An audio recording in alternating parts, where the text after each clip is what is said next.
അതങ്ങനെ അത് അടച്ചിട്ടും വീണ്ടും വെള്ളം പോകുന്നത് കൊണ്ട് കക്ഷിക്ക് വല്ലാത്തൊരു വിഷമം ഇങ്ങനെ ഉള്ളിലുണ്ട്. അത് എങ്ങനെയാ ഒന്ന് അടയ്ക്കുക? കൈകൊണ്ടൊക്കെ ഇങ്ങനെ പൊത്തിപ്പിടിക്കാൻ തപ്പിപ്പിടിക്കാനൊക്കെ നോക്കുന്നുണ്ട്. പക്ഷെ എന്നിട്ടും വെള്ളം പോകുന്നു. മനുഷ്യന് പലപ്പോഴും ഇത് തോന്നാറില്ല എന്നുള്ളതാണ് സത്യം.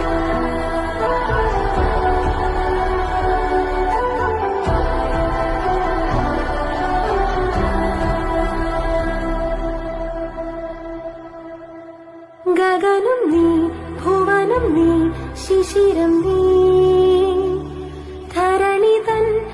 ഡൽഹിയിൽ ഇപ്പോ കൊടും ചൂടാണ്. ആ ചൂടിനിടയിലാണ് ഇങ്ങനെ ഒരു ദൃശ്യം നമ്മുടെ കണ്ണിൽപ്പെടുന്നത്. ഇവിടുത്തെ മുന്നിലെ റോഡ് സൈഡിലെ പാർക്കിൽ ചെടികൾക്ക് വേണ്ടിയിട്ടാണ് ആ പൈപ്പ് അങ്ങനെ തുറന്നിട്ടത്, വെള്ളം നനയാൻ വേണ്ടിയിട്ട്. അതങ്ങനെ തുറന്നിട്ടപ്പോൾ വെള്ളം ഇങ്ങനെ പോകുന്നത് കണ്ടപ്പോൾ നമ്മൾ ശ്രദ്ധിച്ചു. ഇത്രയും ചൂട്, മനുഷ്യർ വെള്ളം കിട്ടാതെ ബുദ്ധിമുട്ടുന്ന ഒരു സാഹചര്യത്തിൽ ഇങ്ങനെ വെള്ളം പാഴാവുന്നത് കാണുമ്പോൾ ഉണ്ടായ ഒരു ഇതിൽ ശ്രദ്ധിച്ചാണ്. ഞാനത് ശ്രദ്ധിക്കുമ്പോൾ അതേപോലെ തന്നെ അതിനപ്പുറത്തിരുന്ന് വേറൊരാളും കൂടി ശ്രദ്ധിക്കുന്നുണ്ടായിരുന്നു.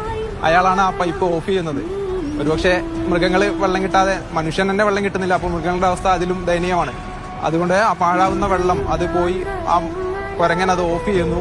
ഓഫ് ചെയ്ത് പിന്നെയും അതിൽ നിന്ന് വെള്ളം വരുമ്പോൾ അത് എങ്ങനെയെങ്കിലും പൂർണ്ണമായും ഇത് നിർത്താൻ പറ്റുമോ എന്ന് ശ്രമിച്ചുകൊണ്ടേയിരിക്കുന്നുണ്ട് അവസാനം വരെ.